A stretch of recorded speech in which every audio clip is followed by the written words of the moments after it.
दोस्तों, आज के इस वीडियो में मैं आपके लिए एक ऐसी गवर्नमेंट लोन स्कीम लेके आ चुका हूं जिसके तहत यहां पर आप लोग एक अच्छा खासा लोन ले सकते हो। अगर आप लोग एक नया बिजनेस करने की सोच रहे हो, जैसे आपके दिमाग में एक नया बिजनेस शुरू करने की आ रही है, तो ये वीडियो खास आपके लिए है। इस वीडियो में मैं आपको सारी डिटेल दूंगा इस स्कीम के बारे में कि कैसे आप लोग इसके लिए अप्लाई कर सकते हो, कौन कौन से डॉक्यूमेंट होते हैं, कितनी सब्सिडी मिलती है। सब कुछ आज की इस वीडियो में मैं आपको सारी नॉलेज देने वाला हूँ।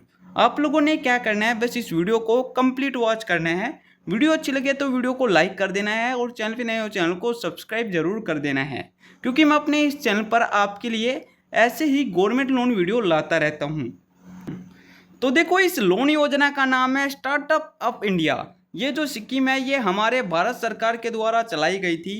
इस स्कीम का जो मुख्य उद्देश्य था वो यही था कि ये ऐसे लोगों को लोन प्रोवाइड कराए जिनका मतलब कि मन होता है कि वो बिजनेस शुरू करे, लेकिन उनके पास इतना पैसा नहीं है जिस कारण से वो अपना बिजनेस शुरू नहीं कर पाते। तो हमारी भारत सरकार ने इस योजना को चलाया था, जिसे सन 2016 में चलाया गया था। अब आप में से ऐसे बहुत से लोग हैं जिन्होंने इस योजना के माध्यम से पैसे भी ले लिए होंगे, और आप में से ऐसे भी लोग हैं जिनको स्टार्टअप के मतलब कि इस योजना के बारे में पता ही नहीं होगा, क्योंकि ऐसे बहुत से लोग होते हैं जिनको गवर्नमेंट की जो अच्छी अच्छी चीज़ें होती हैं उनके बारे में पता ही नहीं लगता है, क्योंकि एक जो नॉर्मल पर्सन होता है वो इन सब चीज़ों से बहुत दूर होता है। लेकिन वही अगर हम लोग कोई ऐसे बंदे को पकड़े जिसका कोई दोस्त है जो बैंक में लग रहा है, तो वो ऐसी ऐसी योजनाओं का काफ़ी लाभ उठा लेते हैं। तो देखो, स्टार्टअप ऑफ इंडिया एक ऐसी योजना है जिसके माध्यम से आप लोग लोन ले सकते हो। अब कितना लोन आप लोगों को मिलेगा, कितनी सब्सिडी, वो मैं आगे सारे आपको बताने वाला हूँ। अब अगर आप लोग बिजनेस शुरू करना चाहते हो तो स्टार्टअप इंडिया के माध्यम से आप लोग यहाँ से लोन ले सकते हो। अब आगे हम लोग जानते हैं कि इसके क्या फ़ायदे हैं, क्या यहाँ पर हम लोगों को सब्सिडी मिलेगी। तो देखो, यहाँ पर अगर हम लोग इस योजना के फायदे के बारे में बात करें तो इसके काफ़ी ज़्यादा फायदे हैं जो कि यहाँ पर मैंने लिखे हुए हैं। फर्स्ट ऑफ ऑल, सबसे पहला फायदा जो है वो ये है कि यहाँ पर आपकी जो कंपनी है वो एक दिन में रजिस्टर हो जाएगी।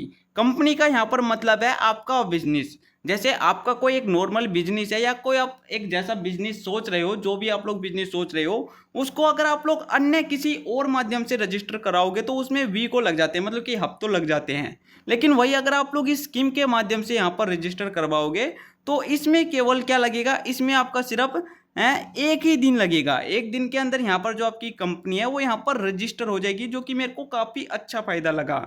उसके बाद हम लोग एक बार बात कर लेते हैं सेकंड फायदे के बारे में। तो देखो, सेकंड फायदा यहाँ पर आप लोगों को ये मिल जाता है कि यहाँ पर आप लोगों को 3 साल तक का टैक्स ही नहीं देना पड़ता। 3 साल तक का टैक्स में छूट मिल जाता है आप लोगों को।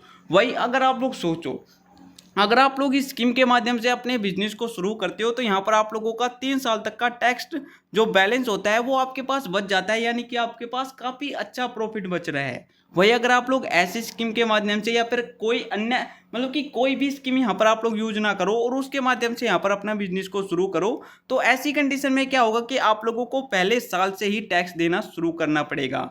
लेकिन वही अगर आप लोग इस स्कीम के माध्यम से अपने बिजनेस को शुरू करोगे तो यहाँ पर आप लोगों को 3 साल तक का टैक्स में छूट मिलेगा। उसके बाद यहाँ पर आप लोगों को सरकारी फंड भी मिल जाता है। हमारी भारत सरकार ने 10,000 करोड़ से ज़्यादा का फंड बनाया हुआ है, जो कि आप जैसे इन्वेस्टरों को वो देना चाहती है। उसके बाद यहाँ पर आप लोगों को बिल्कुल सिंपल प्रोसेस देखने को मिल जाता है। काफ़ी मतलब कि ज़्यादा यहाँ पर आप लोगों को अप्लाई करने का झंझट नहीं है। अप्लाई प्रोसेस आगे मैं आपको बताने वाला हूँ।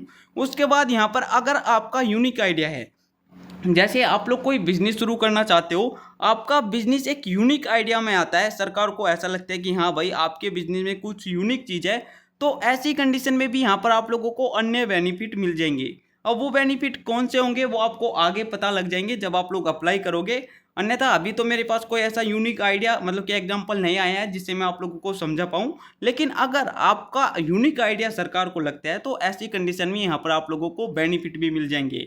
तो देखो, यहाँ पर मैंने डॉक्यूमेंट की भी एक लिस्ट बनाई हुई है। यहाँ पर सारे डॉक्यूमेंट मैंने लिख रखे हैं जो जो हम लोगों को चाहिए। तो फर्स्ट ऑफ ऑल यहाँ पर आप लोगों से आपका पैन कार्ड मांगा जाएगा।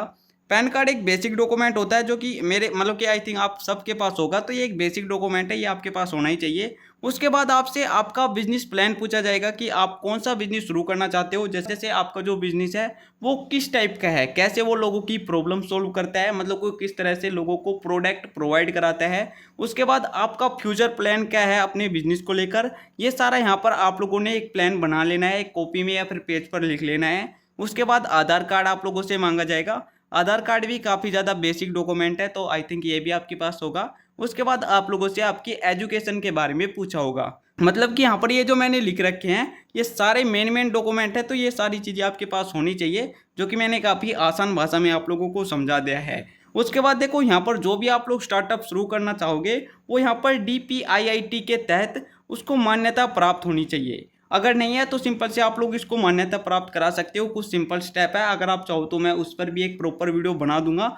मेरे हिसाब से तो आप में से ऐसे बहुत से लोग होंगे जिनका बिजनेस जो है वो DPIIT के तहत मान्यता उसको प्राप्त होगी। अब चलते हम अपने नेक्स्ट पेज पर। तो अब देखो यहाँ पर हम बात कर लेते हैं एक बार सब्सिडी के बारे में। अब देखो वैसे यहाँ पर मैं सिंपल में आप लोगों को बताऊं तो यहाँ पर आप लोगों को बिल्कुल भी अपने लोन अमाउंट में सब्सिडी नहीं मिलेगा, यानी कि यहाँ पर आप लोगों का जो लोन मिलेगा वो बिल्कुल भी माफ नहीं किया जाएगा। लेकिन हाँ, यहाँ पर आपको अन्य चीज़ों में ज़रूर सब्सिडी मिल जाएगी। कैसे? सो देखो, जब आप लोग यहाँ पर कोई अपना बिजनेस शुरू करोगे वहाँ पर जो बिजली बिल आएगा उसमें यहाँ पर आप लोगों को छूट मिल जाएगी। उसके बाद यहाँ पर जिस जगह पर आप लोग अपने बिजनेस को शुरू करोगे उस जगह पर जो आप लोग किराया दोगे उस किराए में आप लोगों को छूट मिल जाएगी। मार्केटिंग में यहाँ पर आप लोगों को छूट मिल जाएगी। उसके बाद यहाँ पर जब आप लोग ट्रेनिंग लोगे, मतलब कि कोई काम सीखोगे, उस चीज़ में यहाँ पर आप लोगों को छूट मिल जाएगी। यानी कि यहाँ पर इन चारों चीज़ों में आप लोगों को काफ़ी ज़्यादा छूट मिल रही है, काफ़ी ज़्यादा आपके पैसे बच रहे हैं। लेकिन यहाँ पर जो पैसों में सब्सिडी है वो आप लोगों से नहीं दी जाएगी। तो सब्सिडी का यहाँ पर मतलब कि पैसों में सब्सिडी नहीं दी जाएगी, वैसे अलग अलग चीज़ों में यहाँ पर आप लोगों को सब्सिडी मिल जाएगी। अब हम एक बार बात कर लेते हैं अप्लाई प्रोसेस की कि कैसे हम लोग इस योजना को अप्लाई कर सकते हैं। देखो सिंपल से आप लोग अगर घर बैठे लैपटॉप के माध्यम से अप्लाई करना चाहते हो तो इस वाली वेबसाइट पर जाके आप लोग अप्लाई कर सकते हो। नहीं तो मैं आप लोगों को ये रेफर करूंगा कि सिंपल से आप लोग CSC सेंटर पे जाके इसको अप्लाई कर सकते हो, क्योंकि देखो CSC सेंटर पे आप लोगों को ज़्यादा कोई प्रॉब्लम नहीं आएगी, ज़्यादा कुछ फेस भी आप लोगों को दिक्कत मतलब कि सामने नहीं आएगी। लेकिन वही अगर आप लोग घर बैठे करोगे तो घर बैठे बैठे आपका दिमाग खराब हो जाएगा। तो सिंपल से आप लोग CSC सेंटर पे जाके इसको अप्लाई कर सकते हो।